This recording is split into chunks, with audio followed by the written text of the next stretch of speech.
Welcome in to the Devy Devotional Podcast, a show devoted to all things Devy and C2C.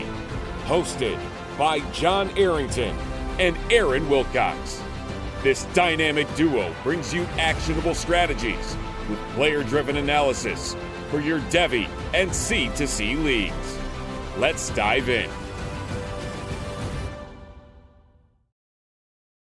Let's dive into the Senior Bowl talk and a little bit of Shrine Bowl talk as well. Welcome into the Devy Devotional, where we stay devoted to Devy. I'm your host, Dynasty Coach A, joined as always by Aaron Wilcox at Aaron Wilcox 86 on Twitter. And tonight, just like I said, we're going to be talking about the Shrine Bowl. Then we're going to be getting into the Senior Bowl, which I will be going to again this year. Really looking forward to it. I'm very excited about that. Hopefully Aaron will join me one of these years, but it doesn't look like this is going to be that year. But how are you doing, Aaron? It's been a little while since we talked. Yes, great to be back and doing pretty well. Happy to get through the New Year's, and I think this is going to be a great year ahead of us. So excited to talk about the Shrine and the Senior Bowls. The Shrine Bowl is seemingly gaining some notoriety. I mean, more and more solid players are going there, and we'll have some interesting guys to discuss here today for sure.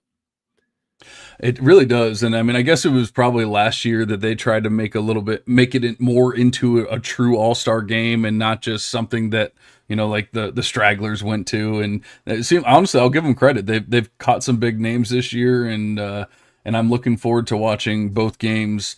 We have some people in the chat here. We got Brad Bolt. It's the best draft season. You know what? I cannot disagree. I love all fantasy football. I love the setting lineups, the winning championships. But you know, you cannot go wrong during draft season. It's just so much fun, and you know, grinding the film, doing all the sheets and all that kind of good stuff, and it's just a lot of fun. And then arguing with people, you know, about why they're wrong and you're right, and all that kind of good stuff. Andy, my co-host from the Devy University podcast, is in here as well. He says, "Woo-hoo!" because we're finally back. It's been a little while, like I said.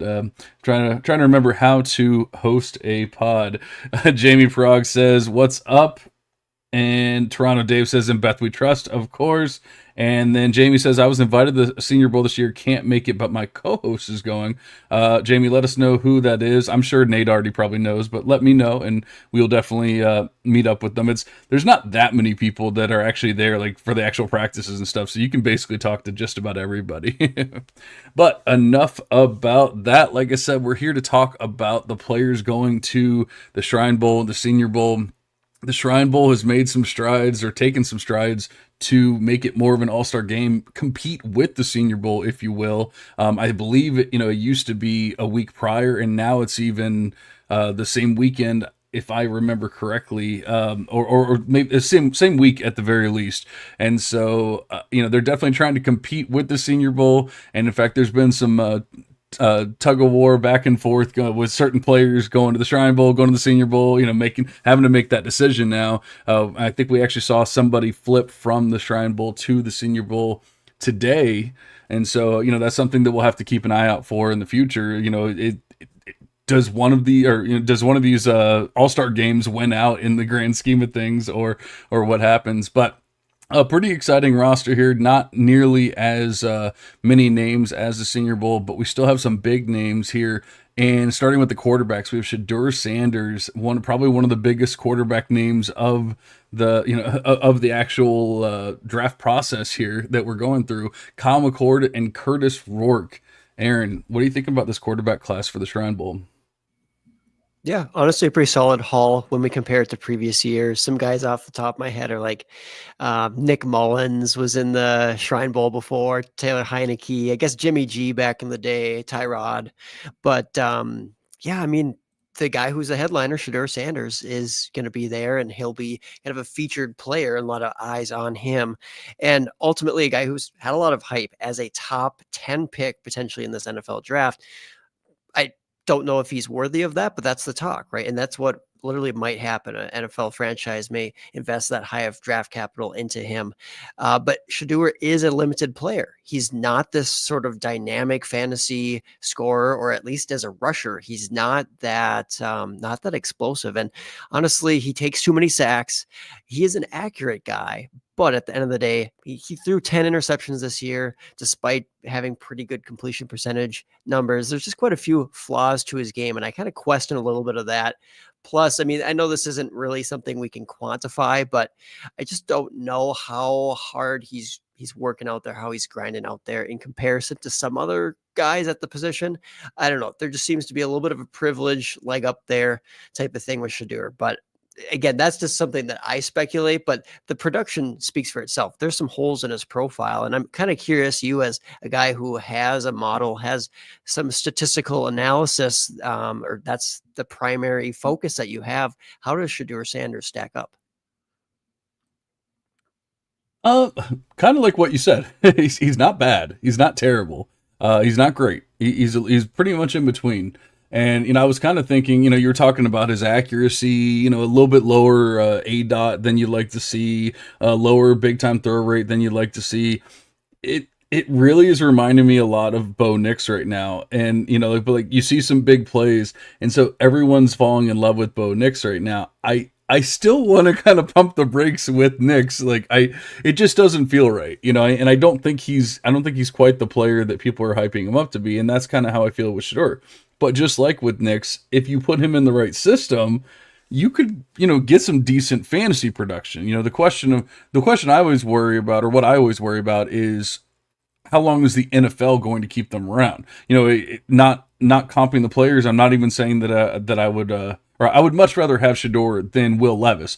But like, think about Will Levis. Will Levis is a very bad NFL quarterback, but he can score points for your fantasy teams. And so, but at some point the NFL team goes, we don't want this quarterback anymore, and they get rid of him.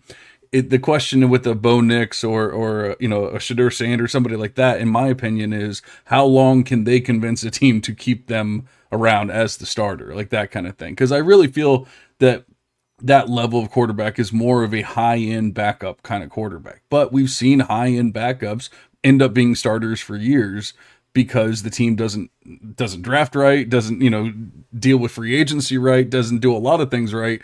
And, they just go and they win 7 games every year and whatever. But, you can score fantasy points during that. So it's a really long-winded and weird way of saying that, like, I don't mind Shedeur Sanders. I don't love him by any means. And I think that ties in really well with Jamie's question here. What's a floor ceiling player comp for Sanders? I've seen Alex Smith and Tyrod Taylor. I threw out Bo Nix. Obviously, I'm not even like truly comping the players, but it's just obviously a topical player. But do you have anybody else in mind there? Yeah. I guess I don't mind the Alex Smith comp. I think that's solid. I think actually more than Bo Nix, because we have to keep in mind with Bo Nix is that while there could be some similarities in their profile, Bo Nix has been a very good rusher as a quarterback. And that's just not a part of Shedeur Sanders' game, right? But I was thinking more of like the short passes and stuff like that more than the actual rushing game. But yeah, you're absolutely right. Like he does not run like Bo Nix at all. Right. Which will probably cost him, but we'll see. I mean, he could be a Geno Smith type of guy. I mean, and we've seen both sides of Geno Smith. Goes into a bad system with the Jets, flopped. Eventually kind of made it work, developed into a competent NFL quarterback. So I think that could be kind of a middle of the road comp. I don't really have a high end one, and I don't really expect that very high end ceiling out of Shedeur Sanders, to be honest, but not saying it can't happen. I mean, again, he is a fairly accurate passer, and maybe he'll be given a long leash and a lot of time to prove it that he can develop into a good player. And you mentioned a couple of other quarterbacks here. We don't necessarily have to spend much time on them because you listed Kyle McCord, former Ohio State quarterback now who went to Syracuse and had a very good bounce back season, honestly. I think that he is a notable guy who is going to be more of a stash player for an NFL team. I don't foresee anybody trying to draft him as like a starter or anything like that. But could he be like a Brock Purdy type of guy? Lands in the perfect spot, injuries come around or other opportunities open for him to get a shot. And he's been able to run kind of an exciting offense. We didn't expect that out of Syracuse this year. He threw too many interceptions. Kyle McCord is not a very good runner. So again, a Brock Purdy comp isn't perfect because Purdy's much more mobile and just a little bit better prospect. But at the end of the day, late round guy, Kyle McCord, should be on our radar. He'll be fun for the Shrine Bowl. Just have to temper the expectations if you have some for McCord. So now Shadur has said that he was basically going to like do one practice and then call it quits. And I don't know if that's still going to be the case or if that was just a rumor or whatever, but that's what I've heard is he was basically doing one practice, then calling it quits. Kyle McCord has an opportunity here to like really make a name for himself at the Shrine Bowl. I think he already kind of made a name for himself this year. Although, maybe people are hesitant to admit it, but go look at his numbers, go look at what he did this season. I mean, the prolific passing, really stepped up and made things happen, took a step forward as a player, in my opinion, and isn't really getting a lot of love. Like right now, I think he's being projected around, like pick 155, which is what, like the 5th, 6th round, something like that, so not exactly, what you're looking for some stud quarterback, but the way that he put everything together this season, he's a player that I really want to consider in like the really late rounds, like the 5th rounds of Superflex rookie drafts and things like that. I could see him ending up being like a Brock Purdy or somebody to that effect, when it's all said and done. It really would not blow my mind if at the very least he's a spot starter for a team or multiple teams or whatever it is. Not saying he's going to go out and just completely light it up, and he might not even get a chance, but we've definitely seen crazier things happen. And like I said, if Shador is truly only going to do one practice and then be done, it could be the Kyle McCord show, and then maybe he gets a little bit better draft capital than we were assuming. Yeah, and then as far as Curtis Rourke, I don't think we need to talk about him too much. I mean, he was a bigger CFF name, college fantasy football name, not somebody I think we need to worry too much about for NFL purposes, unless you disagree with me there. So, I mean, I do like Curtis Rourke. Got to get the name right first, of course. But no, I do like Curtis a little bit more than I guess I'm guessing you do. And it's not that I like him as a top end guy. This is already a quarterback class with a lot of question marks about the high end talent. So, but I think that along the same lines with Kyle McCord, we got to keep an eye on him. Curtis Rourke, I mean, he is a guy who we've had Travis May on the podcast before. So Travis May is a guy who does some really good prospecting and work in kind of that fantasy football, campus academy type of sphere. And he highlighted how Curtis Rourke, he was like top 5 in basically all these metrics: passer rating, yards per play, QBR, you go down the list, EPA per play, those types of things going into, I think, December. So, I mean, Curtis Rourke really, he did stick out. It's just, he's faded a little bit. And this year you saw, okay, he didn't really have that rushing game that he had in years past. He's an old guy. He's been around forever in college. This is his 6th college season for Rourke. I always get a little bit concerned when they have like a 6-year breakout. And I think a lot of it has to do with that system. So when he went to Indiana this season, I was not expecting a whole lot, but he ended up having a pretty good season, and he was playing the entire season on a torn ACL. On the flip side, what team wants to invest something in a guy who's torn his ACL twice? Is playing on a bad ACL this year. It's not the most promising profile, but at the same time, I mean, he had a very good QBR this season. It's a flawed statistic. It's not perfect, but it was better mark than Drake May had, better mark than Shadur in this class, a better mark actually than Caleb Williams and Michael Penix. So there are some interesting things with Rourke. He had a good PFF score this year, good completion percentage, etc. I just wonder how much of that is that QB friendly system, and then how much does that injury kind of zap him, because he's kind of a zero right now in the rushing game. So again, a guy that he piques my interest in some ways, but I don't have that high of expectations at the same time. Yeah, I mean, I guess I always kind of fall out of love with the 6-year guys, but I mean, we've seen a 6-year guy as recently as this season, be a starter for the NFL team. So I guess we can't just dismiss it, or I probably shouldn't dismiss it like I did. Moving on to the running backs here, we have what seems like a list of a bunch of running backs that used to be really big names, and then maybe not so much. It seems like while we got some studs and some stars in basically all the other positions, and not to say that none of these running backs are meaningful or anything like that, but it just seems like everyone's the what could have been. And we have Rocket Sanders, Phil Maffa, Taj Brooks, Jaquindon Jackson, Corey Kiner, and Montrell Johnson out of Florida there. Like I said, no one that's terrible. In fact, I mean, these are all names that we know well from C2C leagues, from CFF. Names that we know well, names that we have used to win championships. But is there anyone that you're really excited about here for NFL purposes, for NFL fantasy football? Right. Yeah. I think the only guy that I'm really excited about is Rocket Sanders. I mean, we've always talked about it if he could get back to where he was at his peak, because at his peak, he was being valued as a top 5 Devy and a top 5 running back prospect. I mean, very, very high end guy. And I mean, injuries have cropped up, weight gain that has impacted his play, and ultimately he showed that he was partially back this season. He wasn't at his worst. He definitely had some flashes, which make us hope that he can take that further step next year and really bounce back fully. He is kind of that full package where he has some receiving ability. He's a capable rusher inside, outside. That athleticism, I don't know if the high end speed is there. I mean, that was always something there that we hoped that he could be like in the 4.4s as a player. And I just don't know if that's realistic at this point, but you're right. A lot of these guys, Phil Maffa, Taj Brooks has been a good producer in college. It's just as a pro guy, I just don't know that he has the juice. And he'd probably say the same thing for Jaquindon Jackson, who probably doesn't have that juice either. Corey Kiner, Montrell Johnson. So at the end of the day, yes, not the most spectacular running back room, but I am keeping an eye on Rocket Sanders. He could make a name for himself this offseason with some good testing and good performance or practices in that Shrine Bowl. So he's probably the one guy you'd keep your eye on, assuming he's able to fully participate in that. Yeah, it would be really interesting to see what happened or what he does throughout the off season and how he hits the combine. I mean, he was once considered possibly the RB1 by a lot of people. I never quite had him that high, but I did have him definitely in that tier 1 or like the top end of tier 2 at the very least.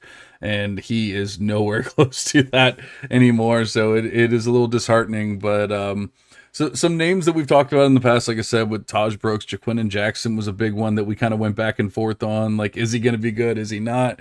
I think we're kind of leaning towards probably not at this point. But, once again, we'll see what he does at the Shrine Bowl here.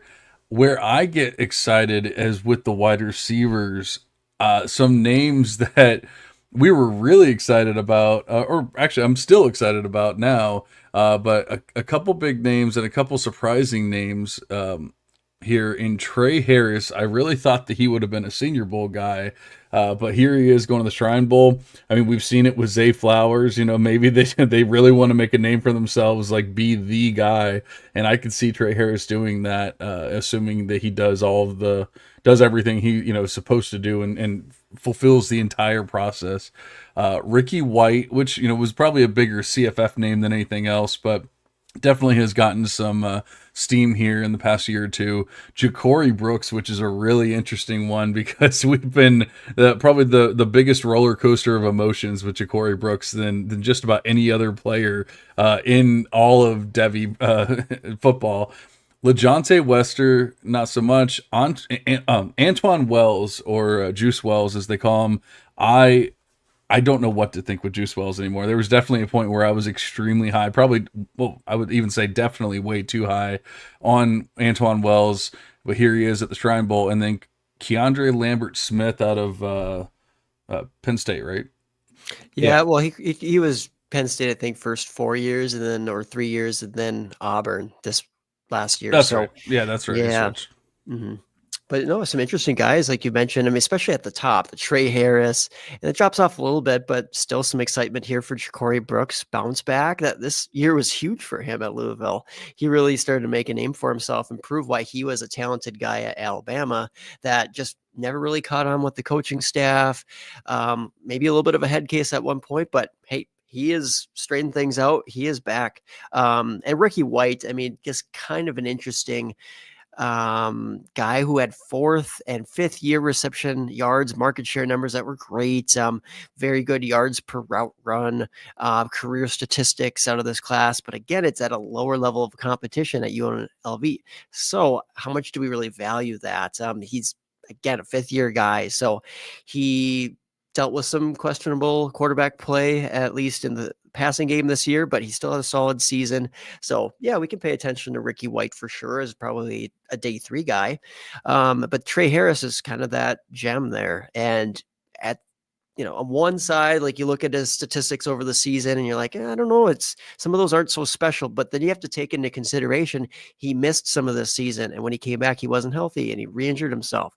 And then last year, same thing. I mean, the injury really cost him some valuable production and time during the middle of the season. So which version of Trey Harris are we going to get at the Shrine Bowl and coming into the NFL? Hopefully he's a guy who can stay healthy, because when he does, he's really good. His yards per route run is the best in this wide receiver class. And that's amongst guys in the Shrine Bowl, guys against the Senior Bowl, or at least that's for his, I can't remember if that was for his last season or for his career out of this class, but he's had some really solid production in that metric, which sticks out. So, I mean, Trey Harris, I know he's a guy that you and I have both loved on our Hot Take podcast. That he was my pick for the Blitnikoff, and I honestly think he was on that trajectory before he got injured this season as the leading receiver in the entire nation. For an SEC team, yes, that was exciting. It's too bad that injuries have kind of affected his career thus far. Yeah, it really is. It's a what could have been, because it seems like every year he's just killing it, and then he just misses a week or 2 or 3, and maybe a 4th or 5th week is hindered, and next thing you know, he's right around that 800-yard mark or whatever, and it's like, man, it could be 1,400 yards, it could be even more than that, and we just can't quite get there. I love everything about Trey Harris. I'm extremely excited to see what he's going to do during this whole process, and at the Shrine Bowl. Can't wait to watch him there. Hopefully he'll be healthy. He can be healthy throughout the entire combine process and everything, because I just want him to go crush it. Like I think he will. Right now he's being projected in like the early 2nd round of the NFL draft, so I'm hoping that he can continue that, or possibly even squeak into the back end of the 1st round, which would be amazing for all that. But why don't we talk? We got 2 tight ends here, and then we'll wrap up the Shrine Bowl, get into the Senior Bowl talk, because we have quite a few players to get into for the Senior Bowl, much larger roster over there.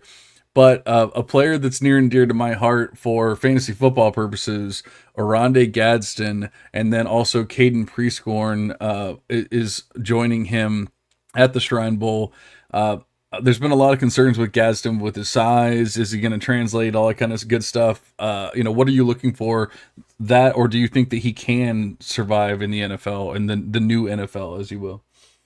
Yeah. Well, in the modern NFL game, I mean, he's an interesting guy as a pass catcher, that's for sure. It's just, can he be an Evan Ingram type of guy, or is he going to ultimately fit into what the NFL wants out of a tight end? So always been an undersized guy. I'm curious to see what he kind of weighs in, measures in at, and just, how he's looking. So ultimately a guy who has been very inconsistent of late, and some injury, of course, in his career. So I'll be curious to see how he tests down the road, and ultimately, again, how he measures in. And Caden Prescorn is not really a guy I've ever been exceptionally high on. He's been somewhat of a interesting Devy asset, or I should say like a C2C asset for college fantasy, but never really a guy that I've fallen in love with there. But this Shrine Bowl roster in general, you're right, it kind of reminds me of like they might have been, the guys who run this bowl may have been Devy players, C2C players at some point, because like they're picking all these guys who used to be like really hot commodities in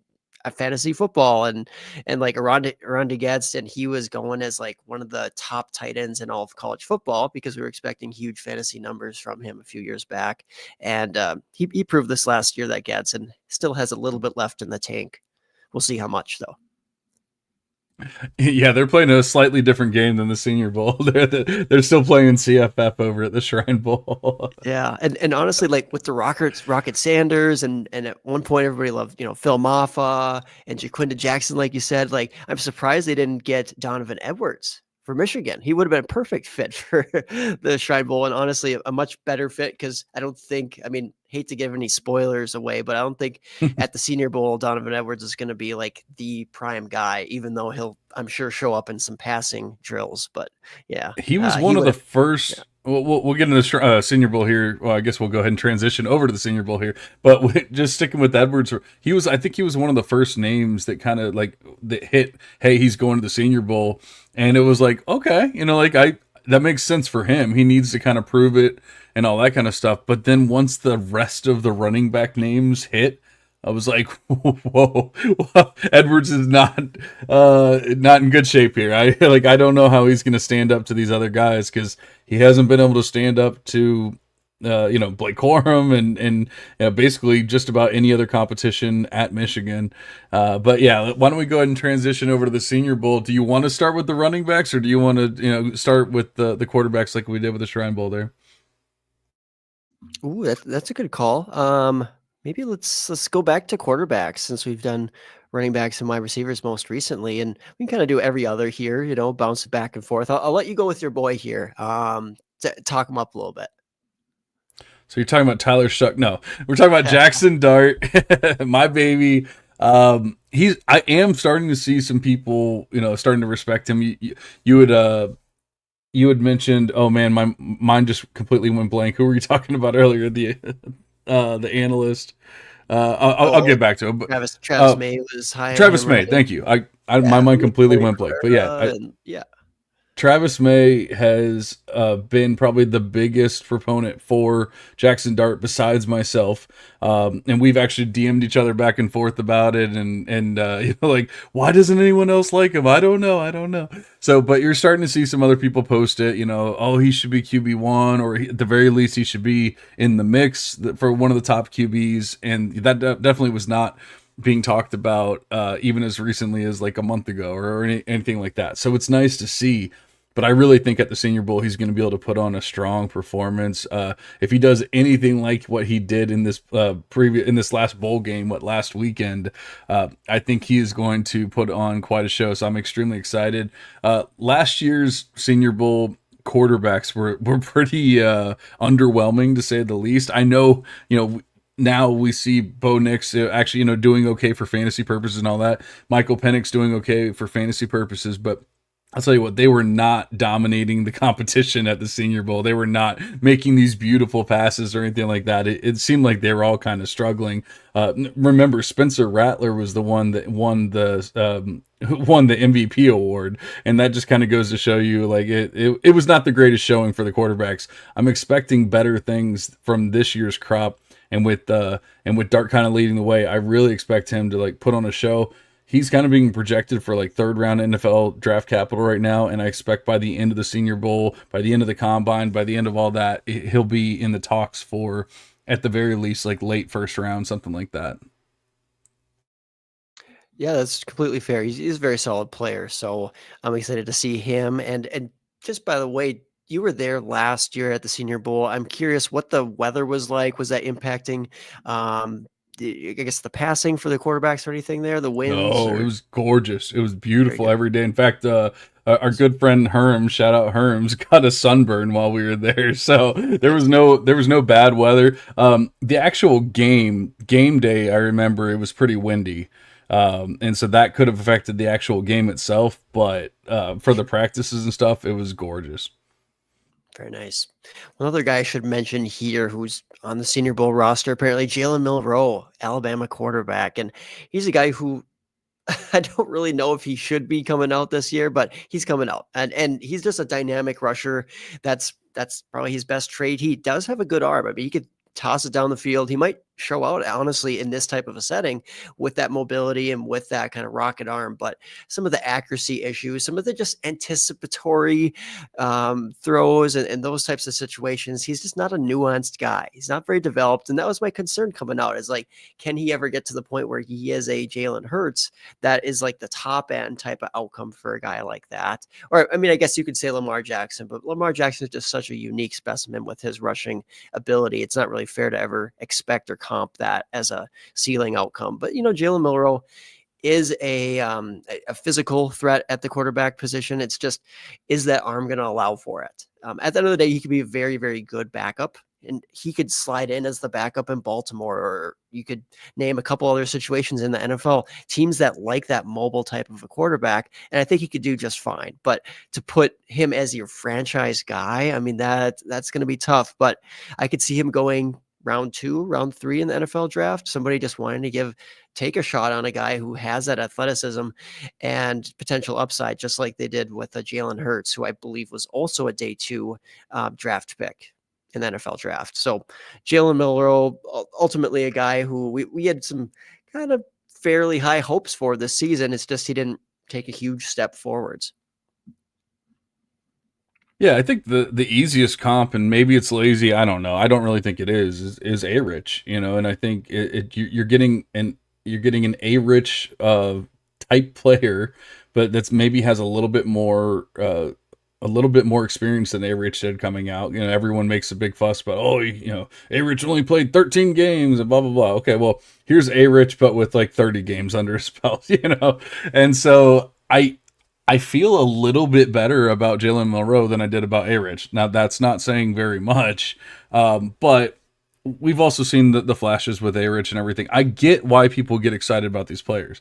It's just you have to look at it realistically and say, and once again, it's taking the fantasy football aspect out of it, and it's looking at the NFL teams and saying, is an NFL team going to stick with this player as an actual starting quarterback? And that's where it's going to be really difficult to see. So yeah, I get the excitement with Milroe. I don't want to say I'm all out, because I'm definitely never all out on any player besides Will Levis and basically Will Levis. But so I'm definitely not all out. But if people start getting into that A-Rich mindset and everything, I'm out. I'm just out at that point. And that's a good shout out, honestly, with A-Rich, just because he tested so well, he measured in really well, and everybody started to get so excited. So it certainly could get some of that where we forget what he was actually doing when he was on the field versus what he's doing in the underwear Olympics and all that stuff, come combine time. But I do like that he has some quality competition here at the Senior Bowl, to where we can sit there and watch him and say, this is how he was stacking up against these other quarterbacks. And so that, that's nice, because like I said, last year, I don't know, the quarterbacks just felt underwhelming. And so it was really difficult to get a great idea of like what was going on, because none of them really looked good, so it was kind of difficult. So I'm hoping this year will be a little different, where we can sit here and say, hey, Jackson Dart looked like a freaking stud, and then Jalen Milroe looked like he put it together by day 3, or whatever it is like that we see. Like I'd just like to be able to like make some kind of determination from that. We have a couple more players in Riley Leonard and Tyler Shuck that we probably don't need to talk about here, just for time purposes. I really don't think that they're ever going to be anything that we need to worry about for Devy purposes or for NFL purposes or anything like that. But then we have a couple players in Will Howard and Dylan Gabriel. The Will Howard one is definitely interesting here. I guess, why don't you talk about Howard, and then I will do Dylan Gabriel here. Yeah. And hey, I'm not going to say like I'm the Will Howard guy and you're the Dylan Gabriel guy, but I think that each one of us probably likes each of those guys a little bit more than the other. So, and Will Howard, I mean, he's a guy who has plenty of flaws as a quarterback, and now he's quarterbacking for Ohio State. And maybe if they win a national championship here, that will change the narrative around him, but still a flawed guy. Honestly, we've talked about Will Levis already on this podcast. I think in some ways, like Will Howard could be like that and could get a shot at the next level. And I don't know that he has quite the arm strength that Will Levis does, but I also think that he's just a better quarterback in managing the game and rushing and those types of things. And that matters. I mean, the rushing production, the rushing touchdown threat that Will Howard is, has to be respected. And that's what gets you fantasy points. Like you mentioned earlier, how much is he going to, or how well is he going to hang on to a job if he earns one at the NFL level, or if he's drafted into one? Well, that's a question for sure. Probably not a whole lot of value insulation, but in right system, I think that he can operate pretty well. He had a solid QBR this season, better than Jalen Milroe, who we just talked about. You go back to last year, that was actually better than Drake May, Caleb Williams, Michael Penix. It's better than Jackson Dart as well. So QBR, that's one stat, right? It doesn't tell the whole story. The rest of his profile is pretty bleak. But there are some reasons to say, oh, this guy's interesting as a rushing threat. He has the size, he has some of the athleticism and a solid enough arm. One metric at least showing that he's at a fairly high level. So again, I'm not going to like fall in love with Will Howard or anything like that, but I do think there's a shot he goes maybe early day 2 type of thing, gets some opportunity at the NFL level. Yeah, I've always been kind of out on Howard. I think he put together a better season than I expected. I will give him credit for that. So it'll be interesting to see what he can do at the Senior Bowl here. And the funny thing is, I've always been so anti Will Howard. I just realized I didn't have him here in my ranks, so that's kind of funny. I just added him in, so we're figuring it all out. But that brings up Dylan Gabriel, a player that I was pretty high on. In fact, I said in our Hot Takes pod that Dylan Gabriel was going to. I don't know if I mentioned the Senior Bowl, but I said by the time that Dylan Gabriel, or by the time the season ended, Dylan Gabriel would be squeak into the first round of the NFL draft. I don't know if that's going to happen or not, but I mean, obviously going to the Senior Bowl, doing that, we've seen the kind of bumps that these guys can get. We just saw the Oregon quarterback from last year get a hell of a Senior Bowl bump last year. So I'm wondering if Dylan Gabriel can get something similar. Maybe squeaking into the first round is asking for a bit much, because he didn't quite have the season that I was looking for. I really thought he was going to have a pretty prolific one, and it wasn't bad, but it definitely was not what I expected. And then obviously this last game against Ohio State was not the showing that we were looking for Dylan Gabriel. A lot of the things that I look for, or he hits a lot of the metrics that I look for. Unfortunately, the big time throw rate and the intended air yards actually came down this year, so he no longer hits those thresholds that I was looking for before, where he did in the past. So he's kind of, like I said, it was just a disappointing season. So I was a little higher on him. Maybe he'll show out at the Senior Bowl. Maybe he'll make some magic happen. But I don't have the expectations that I did. Maybe closer to August of last year. Yeah, fair enough. How about tight ends here? And I hate to, just jump the running backs and the wide receivers, but we never give them any love. But I think that there's at least one guy out of this group that we should give some love. Can mention a couple others as well, and that's Harold Fannin Jr.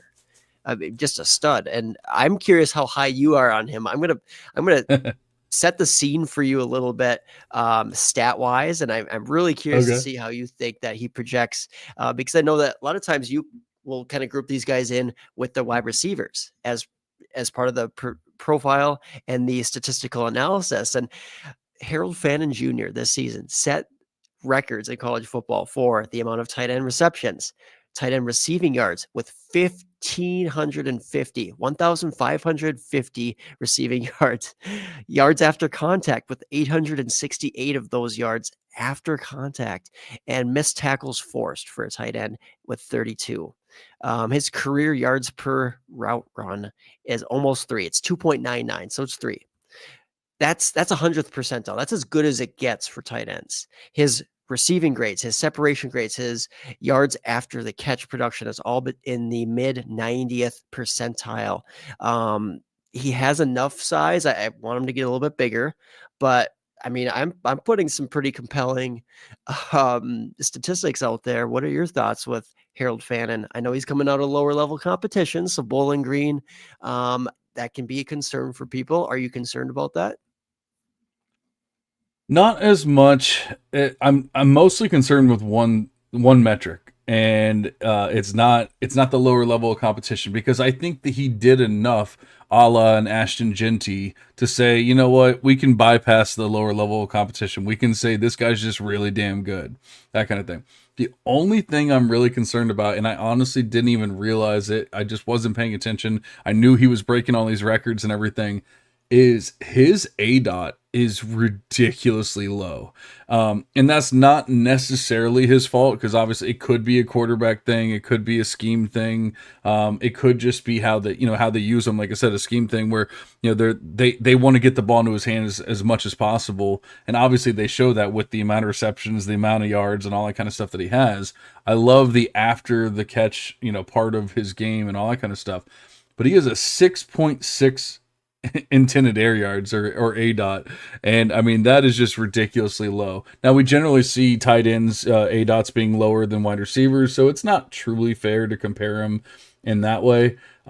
He's still, as of right now, he's still my tight end 2 in the class. But honestly, that is the biggest thing knocking him down, because before I was even paying attention to the A dot, I was really thinking he was going to end up being my tight end 1.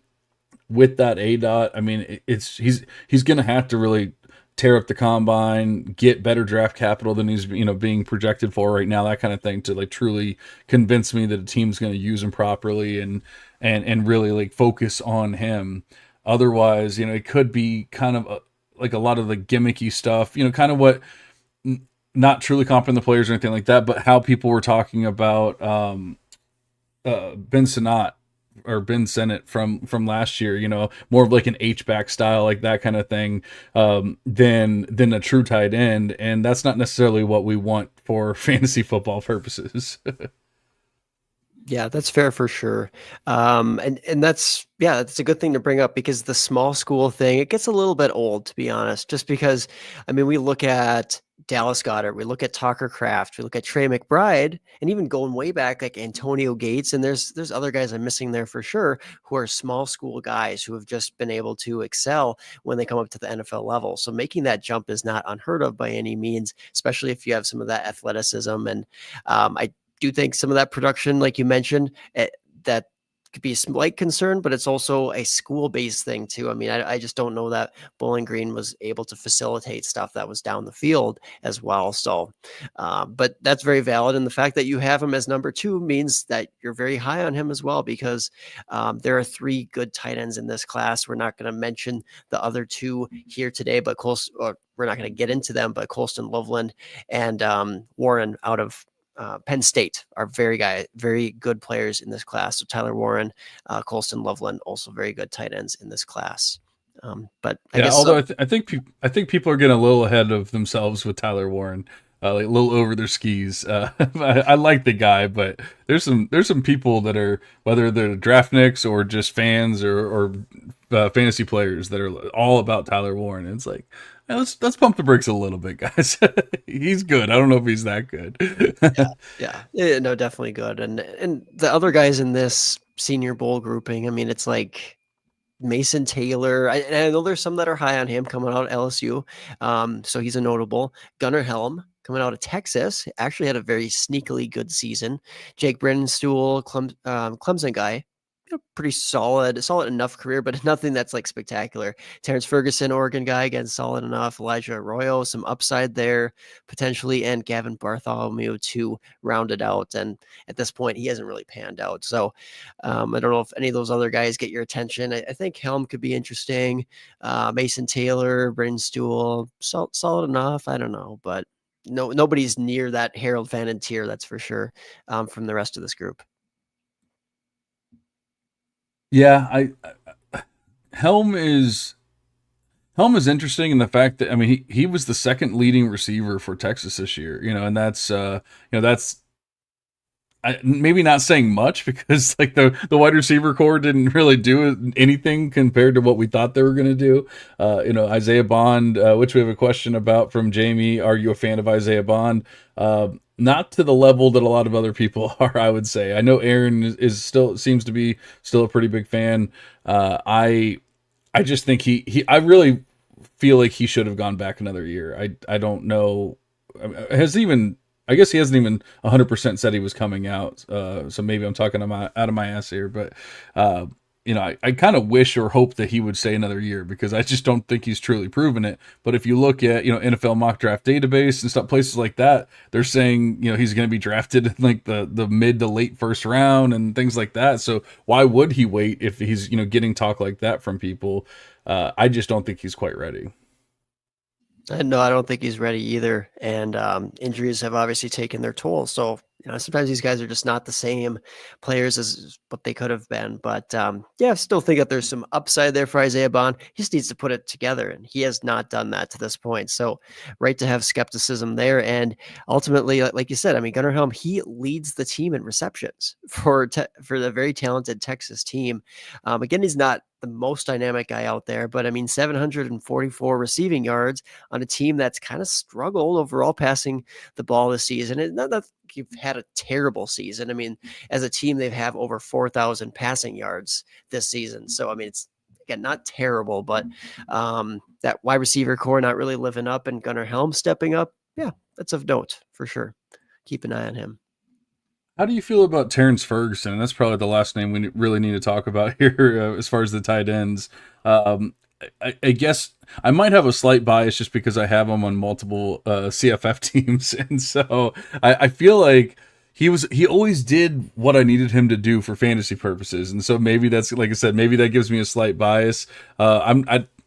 Debbie Beth isn't like overly excited about him or anything like that, but he does show up in some metrics, and like I said, it hasn't been the greatest QBs and the greatest passing for Oregon over the past couple of years. It's been prolific. I don't know if it's been amazing throw down the field, like route running ability, like that kind of thing. But he's another guy that's up there with some of the top receivers from the team.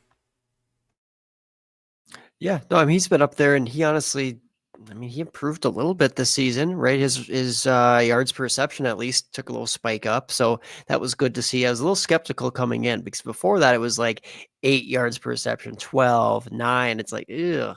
But yeah, this season, he's a little bit better. I still don't really consider him top 5 type of guy in this class, but maybe he'll have to creep in, honestly, because there is that drop off after the top 3. So don't love him, don't hate him. I didn't have much separation though between him and like Mason Taylor. If Mason Taylor ends up in an amazing spot, it's just Taylor's never shown that big time athleticism and speed that you want to see. So that's a limitation with him.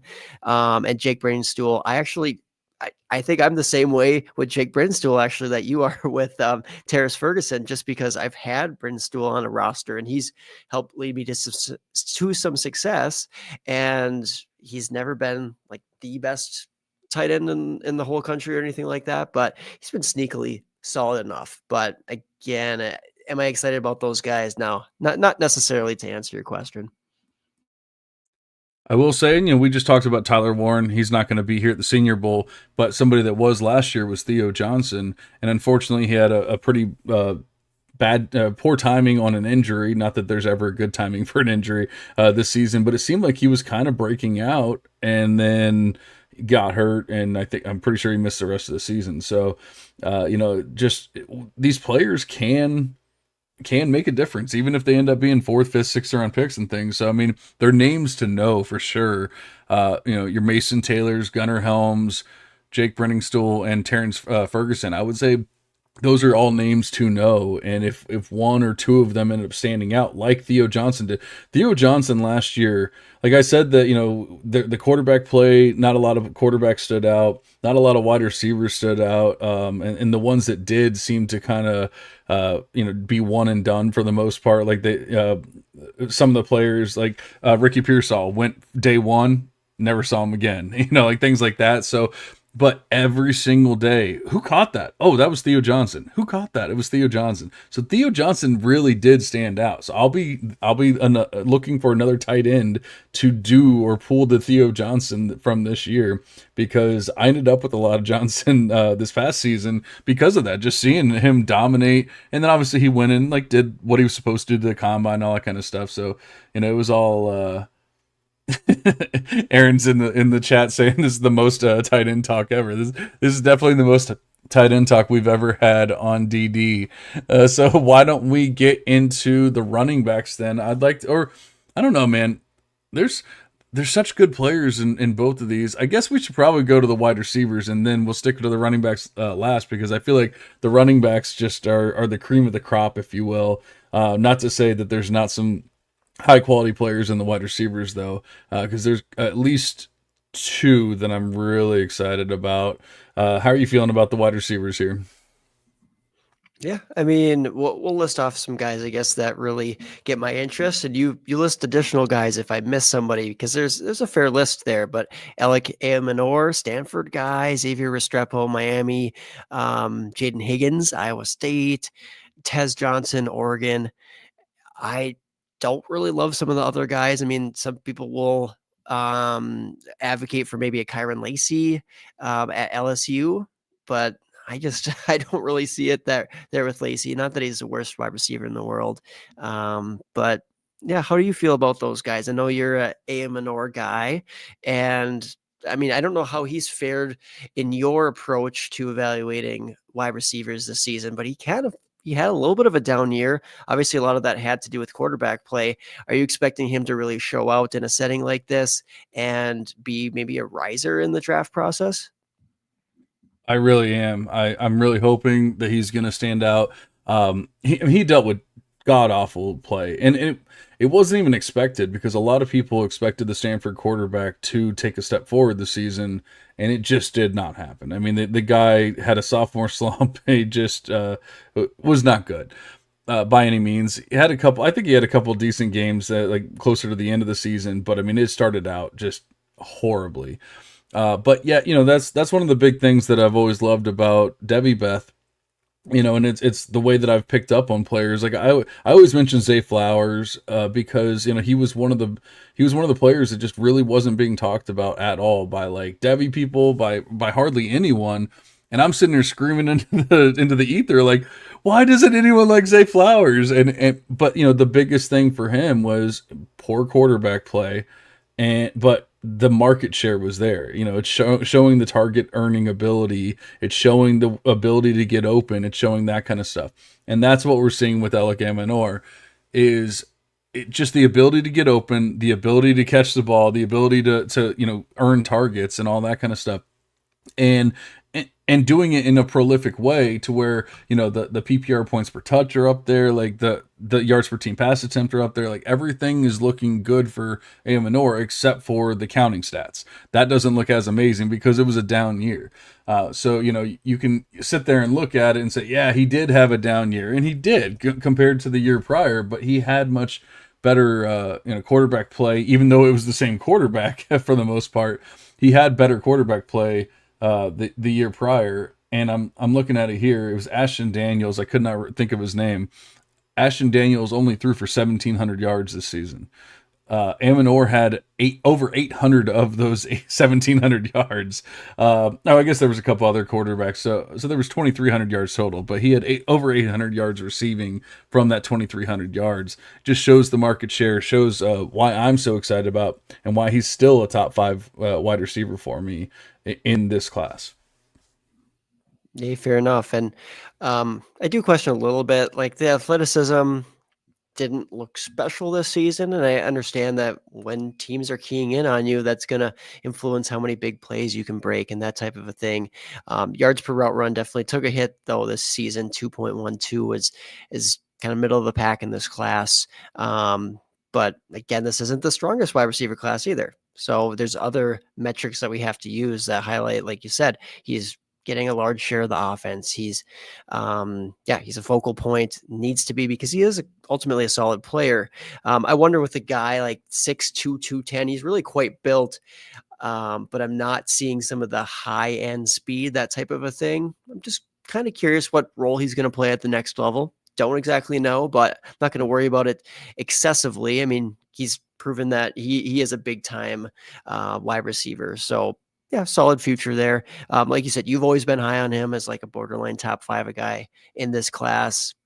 I mean, I think he's creeping up. Well, he's continued to be borderline top 5 for me as well. I don't know if I have him quite there at this time, but we'll see how things shake out. He certainly had a better second half of the season than first half. The first half, he easily dropped out of my top 5 in this class. He started to creep his way back up because, I mean, he was showing big plays again. He had in the last 4 games of the season, Alec Emanor had a 60-yard catch, a 55-yard catch, and a 35-yard catch. Some finally big plays where he didn't break 30 for the first, 8 games of the season. Like it was pretty meh for a while there. So I'm glad to see that. Yeah, he's showing us signs of life, and he can prove it with this Senior Bowl performance. Hopefully he can put some good practices and games together. Yeah, I think a lot of that had to do with the quarterback play because, like I said, Ashton Daniels had a really rough start to the season, but he put up some big games closer to the end of the season, almost 300 yards passing against Louisville, 252 yards against San Jose State, things like that. So Amanor was able to go, showcase that. But I really think that he'll be able to showcase it here at the Senior Bowl.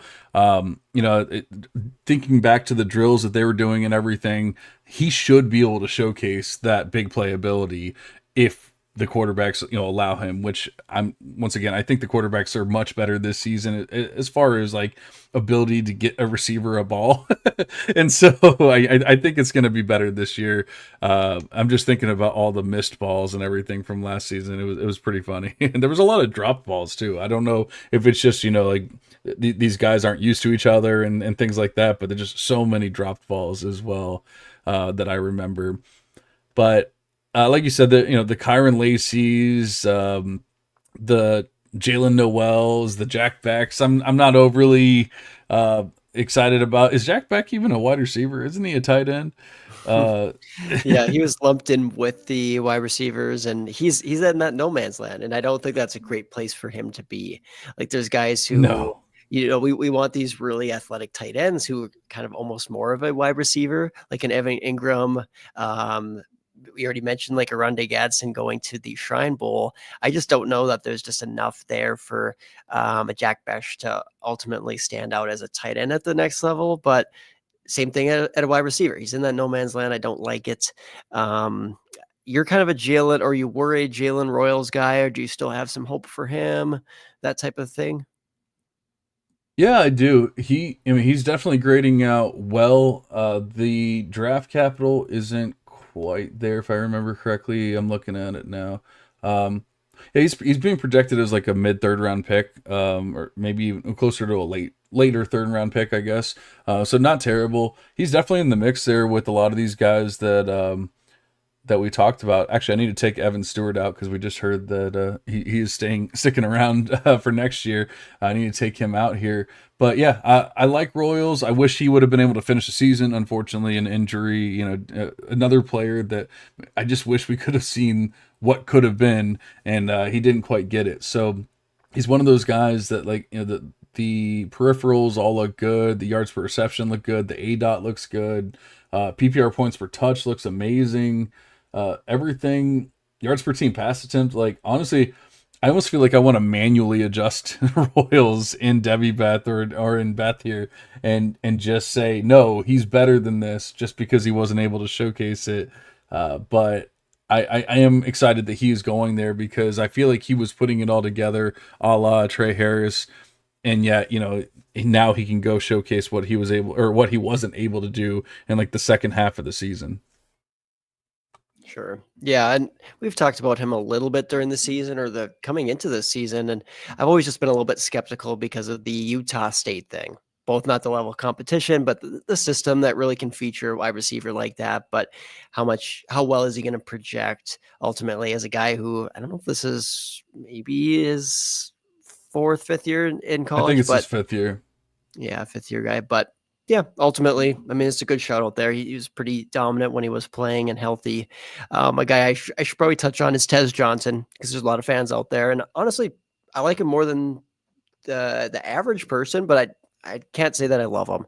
I don't think that Tez Johnson's ever going to be a solid guy. Hey, there's Jamie in the chat. Do you think Tez Johnson will be solid, only being 165 pounds? I think that's half the issue.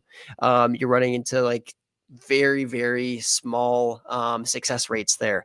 And it's Tank Dell and who else? I mean, I guess you got Devontae Smith, but Tez is not that tall, and he's just not really that nuanced or that type of a player. So at the end of the day, hey, he was gobbling up receptions this year as a primary target in the offense when healthy. He was kind of banged up at the end of the season, missed some games, but his efficiency is not where it needed to be. Despite solid touchdown production this year, 10 receiving touchdowns and 10 receiving touchdowns last year, he's a go-to guy. He's capable in the red zone. And, last year he actually had some solid production considering he came to the team very last second. He transferred in. He already had some connection with Bo Nix, just being his stepbrother, or was it stepbrother, half brother, stepbrother, something. Adopted brother, yeah, adopted brother. So ultimately, Tez stepping in there though at Oregon last season, that was actually pretty impressive with basically no rapport with that offensive system and all that. He showcased some good ability there, and he was a transfer up from a lower level of competition, so he still showed out to a degree. It's just we're not seeing huge plays. That's the thing about Tank Dell. Tank Dell could take the top off the defense. He could break really, really big plays. Tez not showing quite that. So his career yards per route run is second best in this class, though. We have to consider that, okay, that's solid, but some of that production, again, was at a lower level of competition, and he's a fifth-year guy. So at the end of the day, I mean, Tez Johnson, kind of a high floor, but kind of a lower ceiling prospect when we look at the wide receiver group with the size, with some of the things that I just highlighted there. But we should make note of him because I think, yes, he could run a solid role in an offense. We're seeing like Jalen Naylor stick out or stand out a little bit for the Vikings, not as a fantasy guy, though, just as a contributor for an NFL team. So I think Tez Johnson could be a contributor, yes. A fantasy force, most likely no. I don't have much to add to it. I completely agree with what you just said. His low ADOT player. I really think he'll be better for NFL than for fantasy. The last player. Oh no, I guess there's a couple more players here. Xavier Restrepo is one that we haven't talked about too much. I don't think either one of us were ever the biggest fans. There were a lot of people that were huge fans for CFF purposes, thinking he could have been one of the top wide receivers in college fantasy football, and I think he ended up being a pretty good one. I don't think he was like the top guy or anything like that, but he was definitely up there as far as the fantasy scoring. Obviously, Miami had a pretty solid season. But how are you feeling about Restrepo here? I'm going to let you talk about him because there's one more player that I really want to talk about. Kind of like my sleeper of the class that I've picked up on more recently. Hey man, you got to share. You got to share this sleeper. I think I like him as well. No, but Restrepo, I mean, he's just a solid stat sheet producer, but in the context of a pretty solid passing offense with Cam Ward at Miami, and he's an older guy. I just don't really think he brings anything special to the NFL level along the same lines of like a Tez Johnson, where I think there's a role for him for sure, but is that going to be a game-breaking fantasy threat? So I don't know, maybe if he goes to the LA Rams and Stafford remains there and McVay remains there, like there's those types of situations where you can say, you know what, maybe he could take over for a Cooper Kupp, but it's very, very, small margin for error there. I think he could just be a very pedestrian type of prospect at the wide receiver position. So Xavier Restrepo's not really my guy by any means, but hit us with this other guy out of the Senior Bowl group. Well, actually, I forgot. There's two players that I like left, and they're actually back to back. So I guess we could talk about both of them. But there's one that we've talked about a little bit this season. I've talked about him more on the Devy University pod. With my co-host is the biggest fan of Ty Felton. He kind of fell in love with him during the early season, especially for fantasy purposes. But then finding out he's going to the Senior Bowl and everything, it was like, oh man, this is exciting. He could actually become a thing. Ty Felton has had kind of a weird career, kind of came out of nowhere this year, but I mean, really put a solid season together at Maryland, right? Is that correct? I don't know why I was for a second Nebraska popped in my head. I was like, that is not correct. So, yeah, but just looking nothing truly amazing. Like I said, it was kind of more of like a one season kind of deal. Just really all of a sudden broke out this year. But his numbers started to look better. Yards per reception, ADOT, PPR points per touch, all that kind of stuff. Looking pretty good. Ended up with over 1,100 yards this season, and just another player that I think is going to be a solid contributor. It could be like a sleeper, or like a player that doesn't get talked about nearly as much as some of these other guys, like Xavier Restrepo or something like that, but actually ends up being a little bit better than Restrepo or somebody to that effect. Yeah, I mean, I don't hate it. He's not. I don't know. At one point, I wrote him up for an article for CampusAcademy.com as a riser in Devy, and we touched on him once in a podcast episode here mid-season, and I haven't really talked about him a lot since. But he's a guy who, I mean, started off really hot and kind of continued that like dominant share within the offense for the most part. But just by watching the film, I don't think he's going to be a huge difference maker. I think that there's some limitations with his ability to make guys miss, his ability to be a true home run threat at the NFL level, but he could certainly be a solid guy in an offense. I'm curious to see if Jaden Higgins, Iowa State wide receiver, is that your guy that you're additionally interested in out of this group? No, honestly, I'm doing a bad job of keeping up with this because I thought we had already talked about Higgins, but we have not. So I have Higgins above Royals, above Felton.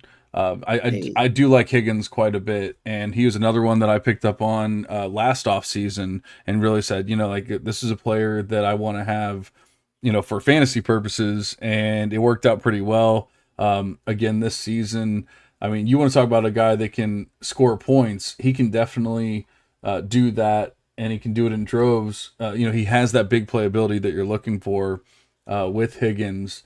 I keep waiting to talk about my sleeper player, but we keep bringing up other names. So, do you have anything to add on Higgins before we get into this amazing sleeper that's actually ranked below Higgins? That's okay. We all got to have those sleepers. And, Higgins did a really great job this season. I'm just disappointed that his yards per reception really fell. So he just was not making as many plays down the field. Part of that was the role, and he's not the biggest yak kind of guy.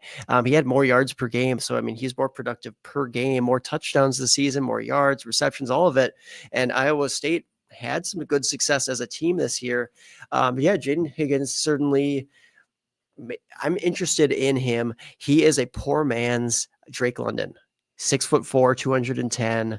I don't think he's quite that caliber of a player, but at the same time, I mean, I think that Jaden Higgins can play somewhat of a similar role, slightly less maybe yards after the reception ability compared to a London, but I mean, some similar traits. And honestly, I think he's a fourth-year guy. He was a transfer in after, I want to say, JUCO to Iowa State, but yeah, I still have some hope for Jaden Higgins as a prospect. Yeah, it was one of those things where it's a tale two seasons, and it's like, which one is him? And so, you look at his junior season, that's when I picked up on him. I'm like, man, I really like this guy. And he had 53 receptions for almost 1,000 yards, 18.5 yards per reception, 6 touchdowns. Okay, well, that's great. How's he going to build on that in his senior year? Goes from 53 receptions to 87 receptions, but only goes up to 1,200 receiving yards. The yards per reception come down, the touchdowns go up, but I mean, you would expect that with 87 receptions. So it's like, all right, he's obviously earning targets. He's obviously getting open at least enough to, catch these balls and everything. But like you said, some of the big playability kind of went away. I'm wondering if that's a scheme fit or thing, or if it's a player thing. And that's why I'm saying I don't have that answer right now.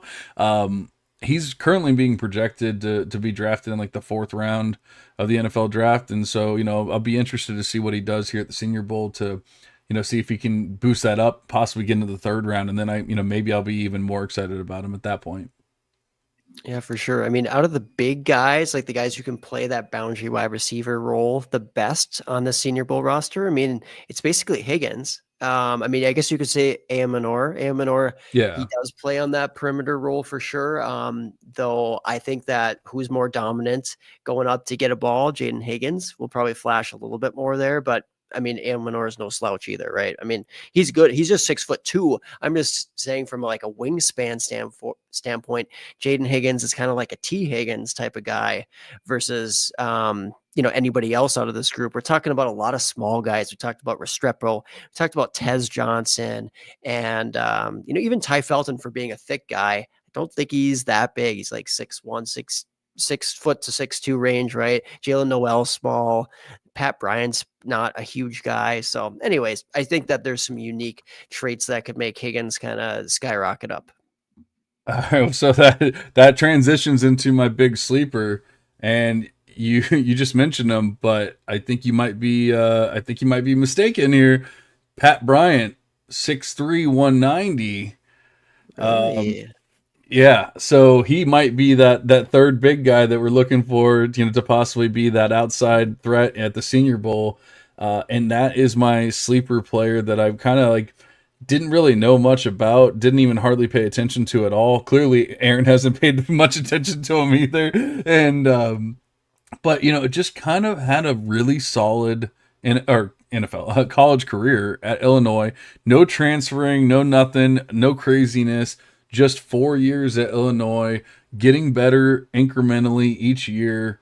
Kind of took a step forward in the touchdown earning department in his junior season, and then really skyrocketed in his senior year here. Went from 560 receiving yards in 2023 to 984, but then the yards per reception went up 18.2, showing that big playability that we were just talking about. Went up to 10 touchdowns for the year this year. I mean, like I said, he just incrementally getting better each season. It's tough when we're talking about Higgins and Royals and even Felton and players like that. Like, I actually do. Well, I will say I like them more. They're right now they're projected to get better draft capital. They're definitely better known players and all that kind of stuff. This is why the Senior Bowl exists, so that somebody like Pat Bryant can go showcase himself and get better draft capital, go, make him a bigger name out of himself. But, we're talking about almost 1,000 yards receiving on a team that didn't even throw for 3,000 passing yards. So, we're seeing the market share. We're seeing the touchdown earning ability, 10 touchdowns. They only threw for 22.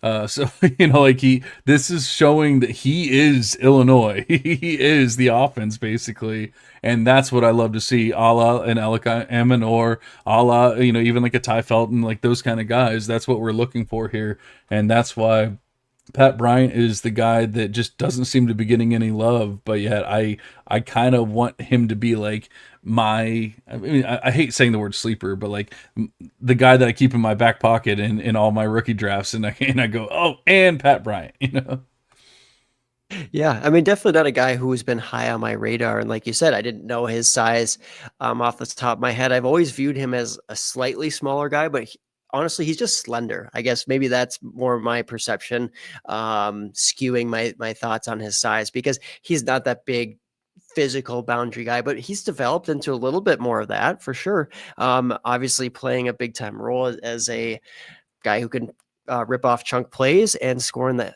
red zone. So, I mean, he has a lot of touchdowns, and I definitely got to pay more attention to him, do a in-depth film analysis. But I will say that the reason why we haven't heard of Pat Bryant in the past was because last year he was the third fiddle there in Illinois. And I mean, Isaiah Williams just doubled him up in production.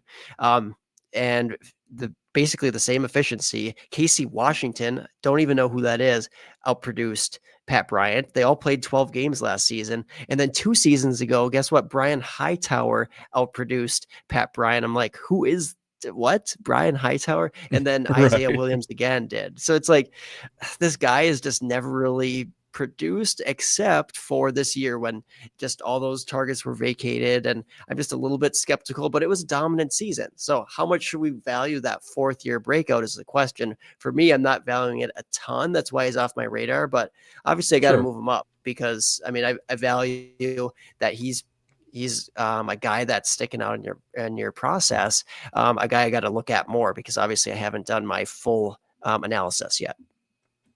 Yeah, and I have him at wide receiver 15 in the class right now. So I mean, you know, like I said, it's definitely more of a sleeper than anything else, but just somebody that it's exciting when you really just don't focus on a name at all, and then all of a sudden you start like he starts standing out, and then he's going to the Senior Bowl. Oh, okay. You know, it was kind of like a month-long process for me, and all of a sudden it was like, oh wait, maybe I do like Pat Bryant.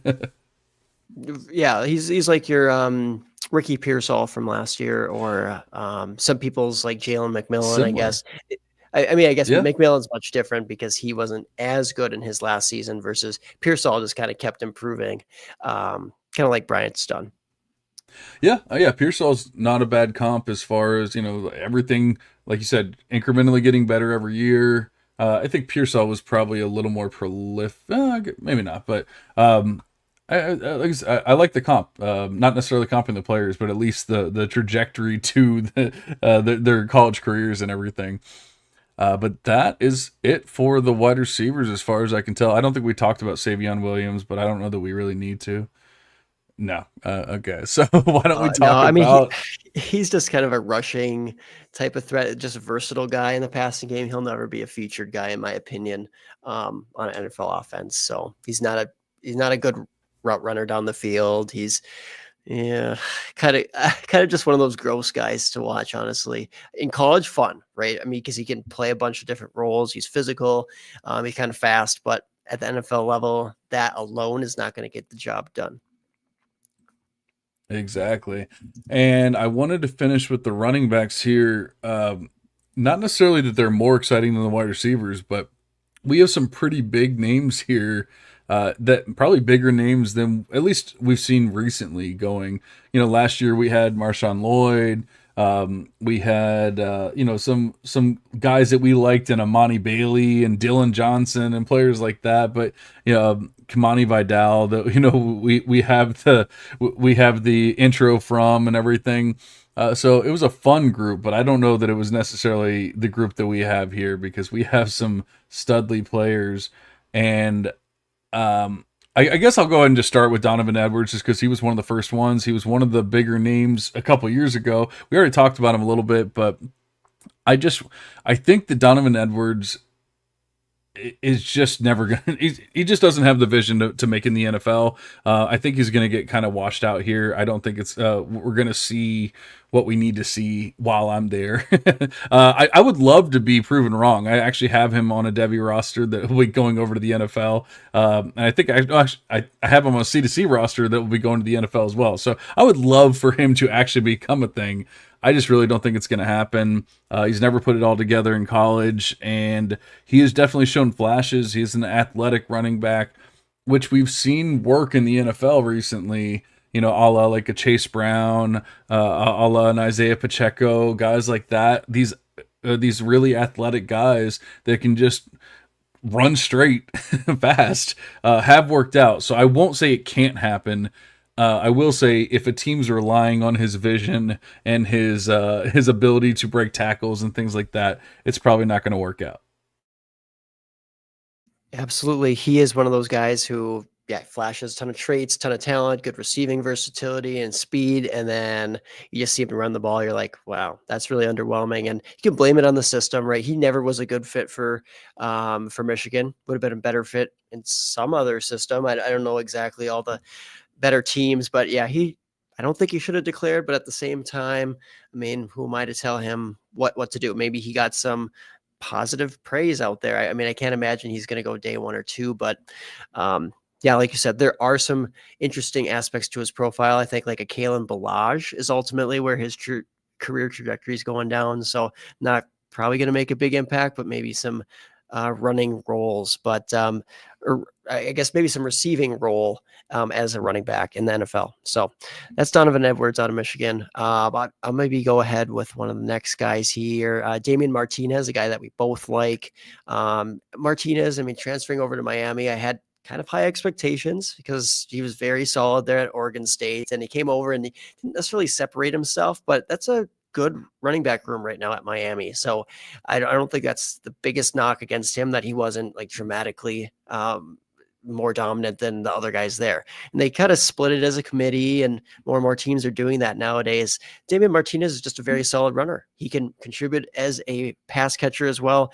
He's big enough, he's physical enough to play a red zone role. So score you some rushing touchdowns, get you some receptions, and play a 3-down back role if he needs to. So yeah, there's lots of things to like with Damian Martinez. It's just that he's not this type of game-breaking talent back. I mean, he's certainly in that top 10 in this class, or at least in contention for that top 10. But, is he going to be in contention for a top 5 spot? That's a little bit more questionable, but very solid player is Damian Martinez. Yeah, he kind of disappointed. I was hoping he was going to be top 5 when it was all said and done. I still have him as a tier 4 guy, which is still like players that I'm interested in. So, I mean, I definitely do not, and obviously he could move up because he's not being projected for much as far as draft capital. In fact, I think I looked it up and he wasn't even projected to be drafted as of yet. I think that's going to change, especially from, definitely. Yeah, I would expect that to change. So I think, well, either he wasn't being projected to be drafted or he was being projected to be drafted like extremely late, one of the two, because I don't have a decent draft capital for him here in Beth, and I went through recently and tried to get the projections for everybody, so I feel like it's up to date. But yeah, a player that I like, I would like to see him make a name for himself at the Senior Bowl. Another player that needs to make a name for himself because he already did, and then he lost that name, is Ollie Gordon. In year 2, just a dominant season, really breaking records and doing all kinds of stuff. And unfortunately, maybe I fell for the trap because, people were saying, nope, it's an OK State player. You can't fall in love with them. And then, what do we see? He falls off in year 3. Now, I will say, since then, Chuba Hubbard has gone on to do really well. Justice Hill, has come back to form and put together a solid fantasy season, for people. So there's some things there's some players going on from OK State that, maybe it's not all for naught, and maybe not, it's not all lost. But that being said, I think it's more of a weight gain thing for Ollie Gordon than anything else. We've seen that with a lot of players where, it seems like they put on weight maybe for durability reasons or whatever it is, and then they just lose some of that athleticism. Hopefully he can kind of get back into shape or do whatever he has to do during this offseason program and at the Senior Bowl, even though it's coming up. The Senior Bowl is coming up very quickly. So I don't know how much time he'll have to really lose weight or do anything like that, if that is the goal. But yeah, I really need to see Ollie Gordon be able to break plays and do things like he was doing before, because we were looking at like an 11 or 12% big time run rate last season, and then this year, it's dropped. I want to say into like the 6s, and combining them, we're looking at like 7.5%, which is basically like the bare minimum that I'm kind of looking for a player. But it's really a tale of 2 seasons, but unfortunately the bad season happened this year, and that's not what we want to see. We want to see progression, not the other way around. Yeah, definitely an unfortunate situation there. So, name a bigger faller right now at the running back position. I don't know who fell more this season. Ollie Gordon certainly tumbling down ranks, and I'll admit that I was never in love with the guy. Just some question marks with the running style, and we're seeing that this season, and maybe, like you said, some other factors at play. But next guy at the Senior Bowl that I'm kind of excited for is going to be Devin Neal, running back from Kansas. So Devin Neal's got enough size to his game. He's got enough rushing and receiving abilities where I think he can play a 3-down role at the next level. As far as scrimmage yards, I mean, the last 2 seasons, basically 1,500 yards each of those 2 years, and good efficiency overall. This season, he kind of picked it up a little bit in the receiving game, which was nice to see. And yeah, I think that he was on kind of a heater down the stretch this season. So he led some folks to fantasy football championships. There'll be a lot of biased people maybe out there for those reasons in the fantasy sphere with Devin Neal, but he's always been a solid player, never spectacular. And you and I both questioned, like, why would he come back for his 4th year? Last year, it was kind of a weak class. Like, could he have been a better guy than like a Trey Benson in last year's class? I think potentially so, but we'll never know. He's in this stacked class now, or what's shaping up to be a pretty darn good class. So yeah, Devin Neal, I mean, he still catches my eye. I think he could be a great value on day 3 for a team, or maybe go earlier. And he's really had a great career in yards per team play as far as one of the other metrics to look at too. So yeah, definitely a solid guy. I want to see how he performs at the Senior Bowl as well. I don't think much has changed with Neal, and I was always kind of out on him because of how excited people were with him, and pushing him up into like top 5 and stuff like that of the class. And I was like, I can't do it. I just can't do it. And I don't think that I've even changed anything as far as like how I feel about him or how Debbie Beth feels about him. I just feel like other players have dropped off, and he hasn't. He kind of did the same thing. He basically replicated his junior season. And, even though, so he came back, he essentially did the same thing. He might have had more big time runs, I believe, because I think he does stand out a little bit better in that department this season. But a player that I've never been like uber excited about, but at the same time, he's not bad. So I'll be interested to see what he does here.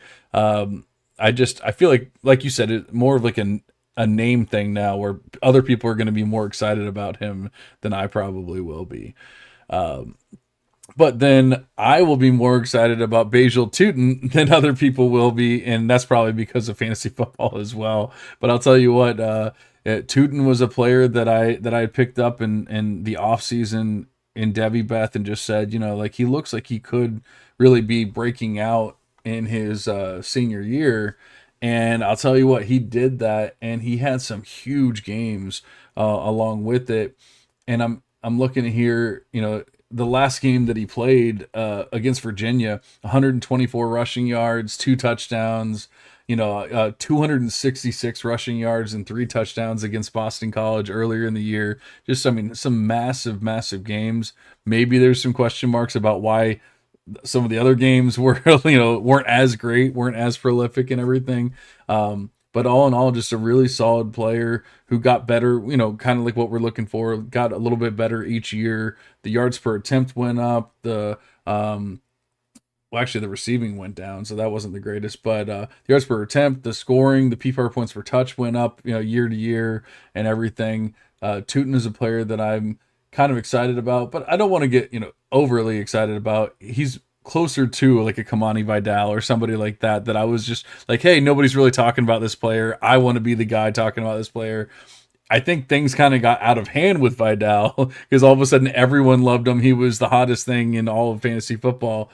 It was fun, but we also see that maybe it wasn't it wasn't the smartest thing to like lose our minds about Vidal or anything like that either. So I'm kind of seeing like possibly something happening with Tootin the same way, especially with landing spot and everything. He could be exciting.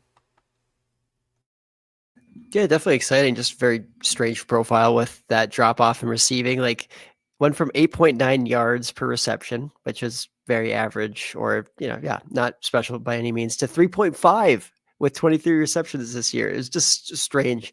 But there's some injury to play into his production this season. Would have been even better if he didn't get banged up.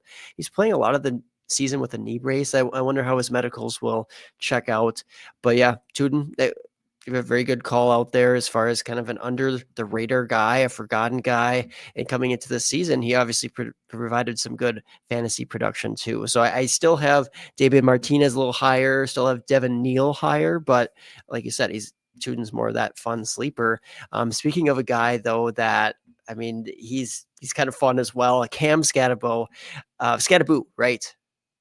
There we go. I got that one. I know that pronunciation. You caught it. Yeah. Yes. Don't make me correct you again.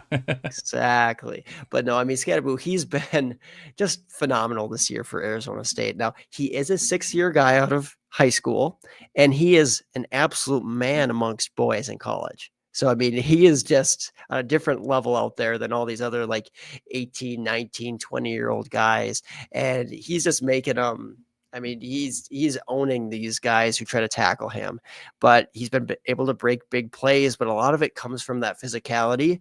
And I just don't know if he's going to be able to manhandle guys at the NFL level like he has in college. So we can't expect, and from a speed standpoint, he's just a bigger guy. So I don't really see him being this super speedy back, but he could prove me wrong with testing. I would love to see it. I'd love to see him test anywhere below a 4.6 would be awesome in the 40. Don't know if it happens or if he even runs it, but he's just an absolute beast of a player. And every podcast I have to mention that I am predicting, or at least I'm hoping and forecasting, that if he goes to the Detroit Lions, he will take over the David Montgomery role or the Jamal Williams role, whatever you want to call that. He will continue to be a force scoring touchdowns at the NFL level if he lands, let's say, at the Lions. I think that's the most easily translatable role for him into the NFL, because I don't think, I mean, like Jahmyr Gibbs is such a great player for the Lions that Skattebo won't have to play that much, but he will come in on those goal line situations and just make defensive lives a miserable experience. So anyways, we got to watch out for this guy in the draft process to see if he tests pretty well, but kind of a exciting 6-year guy, if we can say those two things in the same sentence. But I mean, we are a little concerned with the athleticism though, aren't we? Yeah, no, absolutely. I mean, it's like, if he tests a little bit better, if he slims down just slightly, I mean, again, I want him to break 4.6, but the athleticism has to be concerned. Absolutely. There's no doubt about it. That's why I don't think that translation to the next level, I don't think like he's some clear every down back. He is more of that banger bruiser type of a role, though. You know, I mean, he can catch the ball fine, sure, but better college player most likely than pro player. I'm really going to be interested in his burst score when it's all said and done, because I've seen players like this in the past where, you know, the high end athleticism, the, you know, like the big playability isn't quite there, you know, at least at the NFL level, but the ability to go get 6-7 yards is there. And you know, especially, you know, with a guy like that, the short yardage and the goal line and the third and 1 and all that kind of stuff is there. So he can still have a role in the NFL and for your fantasy teams when it's all said and done. Maybe the receiving, you know, won't be there as much and it won't be overly exciting for the NFL, but I'll tell you what, like, watching him play is fun, and so he's a player that I definitely want to work out if it can. But I'm with you though. You know, it's probably going to have to be some kind of tandem. We're seeing more and more teams do it, so maybe we can get, even if it's not with the Lions, maybe we can get something similar to that where he can have a role there. Let's see, we got a couple players here that I really don't care about, and so I'm going to skip over to. I'm going to skip to my player, been my baby since day one, basically. Jarquez Hunter, in the days of old, before Luther Burden, the player that I hated the most was Tank Bigsby, and it was because of all the people that were trying to push him up into the Bijan realm and saying that he was in the same tier as Bijan and all this stuff, and it just blew my mind. And I was always out on Tank. Still am. I've had people try to come back after he had like a decent game and be like, "Oh, you were wrong." And then guess what? Tank still sucks. So here we are. But you know who does not suck is Jarquez Hunter. He was the guy that season when before Tank was coming out, we were saying, "Hey, this Jarquez guy is looking better per snap, per touch, per everything. He's actually looking better." The question is he going to get a full, workhorse role and that kind of thing? And he did. He finally got it. And so I'm actually much higher. I've always been much higher on Hunter than most people. He hits basically every threshold I'm looking for. The PPR points per touch are above 1. What I'm looking for in his best season was 1.22, which is great. That's creeping up into almost the elite territory that I'm looking for.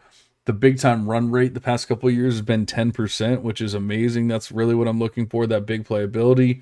He had a little bit of off-field concerns, but I haven't heard much more about that. So I'm kind of hoping that's behind him. The BMI and everything is right in line with what I'm looking for. So all in all, like, Hunter's one of my favorite players at the Senior Bowl, and I am really looking to see what he can do in the NFL. But he is probably my dark horse player, or whatever you want to. I hate saying sleeper over and over again, so I was trying to think of something like my dark horse player to really like stand out once rookie drafts come around. Yeah, I'd like it. And one of my dark horse running backs that I'd like to throw out there is RJ Harvey, UCF back. He is just a guy who I had doubts about him being able to replicate his 2023 season. Honestly, he had a very solid season last year, and then he just built on it. He gained weight. But not only did he gain weight and maintain efficiency, he even was better in the efficiency department this year. He better at scoring touchdowns, and his receiving game went to another level as far as just slight uptick in touchdowns receiving wise, and yards per reception and total yardage. I mean, those things are very impressive. And I know that there's this ton of respect for Ashton Gianti out there. And I threw this out there in a previous podcast with you, but RJ Harvey had more carries of 10 plus yards this season than Ashton Gianti. He was tied for the same amount of carries of 20 plus yards, and he was very close with total touchdowns over the last 2 years. And actually, those marks were over the last 2 years. He was has more carries of 10 plus yards and more carries of 20 plus yards. But over the last 2 years, the touchdowns are almost identical with Gianti, just a couple behind him. And yeah, I mean, it's very impressive what RJ Harvey has been able to do despite putting on weight. So he is more now at that like 5'9", 210, 215 point, and he's maintained the athleticism with it, because that's always a concern when a shorter guy like that bulks up. Is he going to maintain it? Well, he did this season, which is awesome to see. So he can do it in the receiving game, and certainly as a rusher with 1,577 rush yards this season. Really under the radar guy. I mean, I think the reason that we don't talk about him more is UCF's not very good, and he's a 5th-year guy. So, I mean, that's probably the big reason for a lot of us. He wasn't really a legit Devy asset when he was 195 pounds, but now that he's easily in the 210-ish range or more, that very much puts him on my radar. I am calling RJ Harvey a sleeper, or if you want to say a hidden gem or whatever in this class, he has that potential. Yeah, you were talking about the big playability with them. I was just looking at almost a 13% big time run rate. So I was just talking about Jarquez Hunter at 10%. RJ Harvey is definitely showing out too. And with the size and everything, he's definitely a player to keep in mind here. That's why I left the running backs for last here, because we've talked about Donovan Edwards, Damian Martinez, Ollie Gordon, Devin Neal, Basil Tootin, Cam Scadaboo, RJ Harvey, Jarquez Hunter. And, we even have a couple more, and Woody Marks, somebody that should definitely be talked about. I don't know that I'm overly excited about him. Brashard Smith, a converted wide receiver who definitely, had a solid season. Once again, I don't know that I'm overly excited about him or anything for NFL purposes, but, it could definitely make a name for himself at the Senior Bowl, and then, possibly for the NFL draft as well. Kalel Mullings, I honestly don't even know who that is. The name sounds somewhat familiar, but I don't even know. I'm pretty sure that you do, because Michigan guy, because at one point in the season, I remember you highlighting. Oh, that's okay. Yeah, I'm sorry. Yeah, I was thinking of somebody else. Yeah. I think I was mixing two names together, but yeah, Kalel Mullings, definitely. Okay, Michigan guy. I do know him. And I'll tell you what, kind of came out of nowhere for me, but put a solid season together on a pretty bad Michigan team, at least, pretty bad for the majority of the season. I know they kind of came around towards the end. I think he might have gotten hurt towards the end of the season, if I remember correctly. He might have missed a game or two, because I want to say that Jordan Marshall was playing more towards the end. Maybe it was a benching, maybe it was an injury. I'm not 100% sure on that. But just another solid depth piece that, is going to the Senior Bowl, could make a name for himself. So definitely a player to keep in mind as well. Yeah, no, I like the names that we kind of finished off with. I agree with you. Woody Marks is not really piquing my interest. I think Rashard Smith he's more explosive, and he has a receiver background. Not that he was a prolific wide receiver, but capable in the receiving game. So I think he is more along the Tyrone Tracy lines. It's just he's not as big. To my knowledge, at least. I don't think that Rashard Smith is nearly as big as Tyrone Tracy. And I mean, Tracy's not a huge guy either, but at the end of the day, Rashard Smith, more of that scat back. But hey, if we're talking about a guy who can be kind of that converted wide receiver success story as a running back, Rashard Smith in this class would probably be it. So, a good guy to highlight there. And yeah, ultimately, the biggest thing for me with Rashard is the BMI. So I mean, if he has gained weight, absolutely, then that's going to be a big deal, because what's holding him down, at least in Devy Beth, is the BMI. Right now showing at 26.6, and that's not what we want to see out of our stud running backs. No, exactly. And he's been listed at 196 since he was at Miami, and now he's been at SMU. And I don't know. I kind of doubt that he's under 200 pounds, but I don't think he's also much bigger than 200 pounds either. So I think that'll change things if he comes in at 200 plus, but still, again, not a feature back, but in today's NFL, you don't need that, especially if you're explosive and you're a receiving threat. So this running back group it's kind of exciting at the Senior Bowl. I will say that it's not as exciting as it would be if some of the other top end guys came out and played in this game, but there's guys who are still playing deep into the college football playoffs. We see Travion Henderson, we see Quinshawn Judkins, we have Nick Singleton still out there. There's some other guys that I'm not listing who are high-end guys in this class. Ashton Gianti, of course, even though they're eliminated.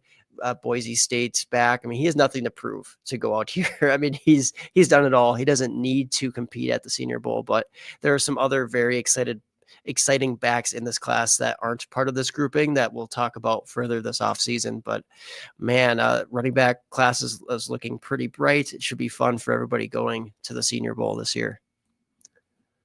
Yeah, I'm really excited about it. I think, comparatively to last year, it's just, there's so many more names that at least I think are going to be